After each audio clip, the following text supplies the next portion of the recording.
ಶುಭ ಸಂಜೆ ಎಲ್ರಿಗೂ welcome back to my cooking channel. ಇವತ್ತಿನ ವಿಡಿಯೋದಲ್ಲಿ ನಾನು ಈ ವಾತಾವರಣಕ್ಕೆ ಮಾಡಿಸಿರುವಂತಹ ರೆಸಿಪಿ.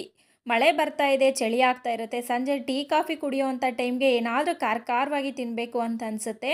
ಅದಕ್ಕೆ ಮಾಡಿಸಿರುವಂತಹ ಸ್ನ್ಯಾಕ್ ರೆಸಿಪಿ ಅಂತ ಹೇಳ್ಬೋದು. ಅದೇ ಮದ್ದೂರು ವಡೆ. ತುಂಬ ಈಸಿಯಾಗಿ ರುಚಿಯಾಗಿ ಮಾಡ್ಕೋಬೋದು. ಹೇಗೆ ಮಾಡೋದು ಅಂತ ನೋಡೋಣ.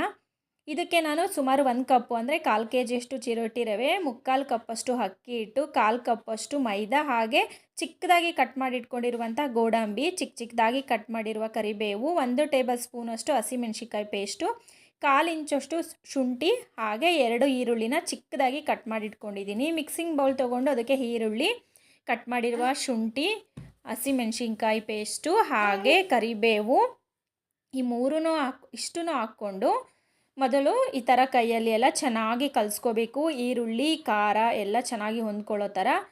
ನಂತರ ನಾವು ಕಟ್ ಮಾಡಿ ಇಟ್ಕೊಂಡಿದ್ವಲ್ಲ ಗೋಡಂಬಿ ಪೀಸಸ್ನ ಹಾಕಿ ಚೆನ್ನಾಗಿ ಒಂದು ರೌಂಡ್ ಮಿಕ್ಸ್ ಮಾಡಿದ್ರೆ ಸಾಕು. ನೆಕ್ಸ್ಟು ಉಳಿದಿರುವ ಎಲ್ಲ ಪದಾರ್ಥ ಮೈದಾ, ಅಕ್ಕಿ ಹಿಟ್ಟು, ಹಾಗೆ ಚಿರೋಟಿ ರವೆ ಇದಿಷ್ಟನ್ನು ಹಾಕಿ ನೀರನ್ನ ಹಾಕದೆ ಚೆನ್ನಾಗಿ ಒಂದ್ಸಲಿ ಮಿಕ್ಸ್ ಮಾಡ್ಕೊಂಬಿಡಿ ಕೈಯಲ್ಲಿ. ಹಾಗೆ ರುಚಿಗೆ ತಕ್ಕಷ್ಟು ಉಪ್ಪನ್ನ ಹಾಕ್ಕೊಂಡ್ರೆ ಸಾಕು. ಇದಕ್ಕೆ ಇಷ್ಟೇ ಬೇಕಾಗಿರೋದು ಸಾಮಗ್ರಿ, ಇನ್ನೇನು ಬೇಕಾಗಲ್ಲ. ತುಂಬ ಬೇಗ ಮಾಡ್ಕೋಬೋದು, ಈಸಿಯಾಗಿ ಸಹ ಇರುತ್ತೆ. ನಾವು ಟ್ರೈನಲ್ಲಿ ಎಲ್ಲಾದರೂ ಹೋದರೆ, ಮಂಡ್ಯ ಮೈಸೂರು ಕಡೆ ಹೋದರೆ ಯಾವ ರುಚಿ ಇರುತ್ತೋ ಅದೇ ರುಚಿ ಮದ್ದೂರು ವಡೆ. ಹಾಗೆ ಇದಕ್ಕೆ ಕಾಯಿಸಿ ಆರಿಸಿರುವಂಥ 1 ಸೌಟಷ್ಟು ಎಣ್ಣೆನ ಹಾಕ್ಕೋತಾ ಇದ್ದೀನಿ, ಅಡುಗೆ ಎಣ್ಣೆನ. ತಣ್ಣಗಾದ್ಮೇಲೆ ಹಾಕ್ಕೊಳ್ಳಿ, ಬಿಸಿ ಇದ್ದರೆ ಕೈ ಸುಟ್ಟೋಗ್ಬಿಡುತ್ತೆ. ಎಣ್ಣೆ ಹಾಕಿದ ನಂತರ ಚೆನ್ನಾಗಿ ಈ ಥರ ಒಂದು ರೌಂಡು ಹಿಟ್ಟಿಗೆ ಎಲ್ಲ ಚೆನ್ನಾಗಿ ಎಣ್ಣೆ ಸ್ಪ್ರೆಡ್ ಆಗೋ ಥರ ಮಿಕ್ಸ್ ಮಾಡ್ಕೊಳ್ಳಿ ಕೈಯಿಂದನೇ. ಚೆನ್ನಾಗಿ ಒಂದು ರೌಂಡ್ ಮಿಕ್ಸ್ ಆದ ನಂತರ ನಾನು ಇದಕ್ಕೆ ಟೇಸ್ಟಿಗೆ ಅಂತ 1 ಟೇಬಲ್ ಸ್ಪೂನಷ್ಟು ತುಪ್ಪನ ಹಾಕ್ತಾಯಿದ್ದೀನಿ. ತುಪ್ಪ ಬಂದುಬಿಟ್ಟು ಆಪ್ಷನ್ನು, ಇದ್ದರೆ ಹಾಕ್ಕೊಳ್ಳಿ, ಇಷ್ಟ ಇದ್ದರೆ ಹಾಕ್ಕೊಳ್ಳಿ, ಇಲ್ಲ ಅಂದರೆ ಪರವಾಗಿಲ್ಲ. ಎಣ್ಣೆ ಹಾಕಿರ್ತೀವಲ್ವ ಅದಕ್ಕೇ ತುಂಬ ಸಾಫ್ಟಾಗಿ ಬರುತ್ತೆ ಮದ್ದೂರು ವಡೆ. ಫಸ್ಟ್ ಟೈಮ್ ಮಾಡ್ತಿರೋರು ಕೂಡ ಪರ್ಫೆಕ್ಟಾಗಿ ಮಾಡ್ಬೋದು ಈ ಮದ್ದೂರು ವಡೆನ. ನೆಕ್ಸ್ಟು ನೀರು ಎಷ್ಟು ಬೇಕೋ ಅಷ್ಟು ನೀರನ್ನ ಸ್ವಲ್ಪನೇ ನೀರನ್ನ ಹಾಕ್ಕೊಂಡು ಚಪಾತಿ ಹಿಟ್ಟಿನ ಅದಕ್ಕೆ ಈ ಒಂದು ಹಿಟ್ಟನ್ನು ರೆಡಿ ಮಾಡ್ಕೋಬೇಕು. ಅದಕ್ಕೆ ನೋಡಿ ಕಲಸಿಟ್ಕೊಂಡು ನಂತರ ನೆನೆಯೋಕ್ಕೆ ಬಿಡಬೇಕು ಅಂತ ಏನಿಲ್ಲ. ಕಲಸಿದ ತಕ್ಷಣವೇ ಈ ಥರ ಚಿಕ್ಕದಾಗಿ ಉಂಡೆಗಳನ್ನ ತೊಗೊಂಡು ಮದ್ದೂರು ವಡೆ ಸೈಜ್ಗೆ, ನಿಮಗೆ ಯಾವ ಸೈಜ್ಗೆ ಬೇಕೋ ಆ ಸೈಜ್ಗೆ, ಅಂದರೆ ಸ್ವಲ್ಪ ದಪ್ಪ ಇರಬೇಕು, ತೀರಾ ತೆಳ್ಳುಗೆ ಮಾಡಬಾರ್ದು, ಹಪ್ಪಳ ಥರ ಮಾಡಬಾರ್ದು, ಸ್ವಲ್ಪ ದಪ್ಪಗೆ ಇದ್ದರೆ ಸಾಕಾಗುತ್ತೆ. ನೋಡಿ ಈ ಸೈಜ್ಗೆ ಇದ್ದರೆ ವಡೆಗಳು ಕರೆಕ್ಟಾಗಿ ಬರುತ್ತೆ. ನಿಮಗೆ ಇನ್ನೂ ದೊಡ್ಡದಾಗಿ ಬೇಕು ಅಂದ್ರೂ ಮಾಡ್ಕೊಳ್ಳಿ. ನಾನಿಲ್ಲಿ ನನ್ನ ಮಗಳಿಗೆ ಸ್ನ್ಯಾಕ್ಸಿಗೂ ಸಹ ಕಳಿಸ್ಬೇಕಾಗಿರೋದ್ರಿಂದ ಸ್ವಲ್ಪ ಚಿಕ್ಕದಾಗಿ ಮಾಡ್ಕೋತಾ ಇದ್ದೀನಿ.